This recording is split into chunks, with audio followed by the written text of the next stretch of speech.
ఈ వైఎస్ఆర్సీపీ ప్రభుత్వాన్ని గాని అప్పటి ముఖ్యమంత్రి గారిని గాని ఈ చరిత్ర ఎప్పటికీ మర్చిపోదు సార్. ఈ రోజు ఒక రాష్ట్రం అభివృద్ధి చెందాలంటే రాజధాని అత్యంత కీలకమైన పాత్ర పోషిస్తుంది సార్. కర్ణాటక ప్రాంతంలో బెంగళూరు అనేది 50% ఆర్థిక వాటాను, తమిళనాడులో చెన్నై 40% ఆర్థిక వాటాను, తెలంగాణలో హైదరాబాద్ 55% ఆర్థిక వాటాను అందిస్తూ కీలకమైనటువంటి పాత్ర పోషిస్తా ఉన్నారు సార్. అదే ఆంధ్రప్రదేశ్ కు మీ రాజధాని ఏది అంటే చెప్పుకోని అవమానంతో గత ప్రభుత్వంలో ఆంధ్రలో ప్రజలు జీవించారు సార్.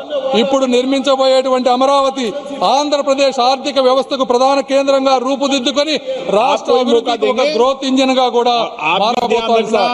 సాధారణంగా అభివృద్ధి అంటే భూసేకరణ పరిహారం మాత్రమే. ఆర్థిక వ్యవస్థలో మొట్టమొదటిసారిగా ఒక పేద రైతుని భాగస్వామ్యం చేసి ఆర్థిక అభివృద్ధిలో వారిని కూడా ముందుకు తీసుకువెళ్లేటువంటి మార్గం ఈ అమరావతి దేశానికి చూపించింది సార్.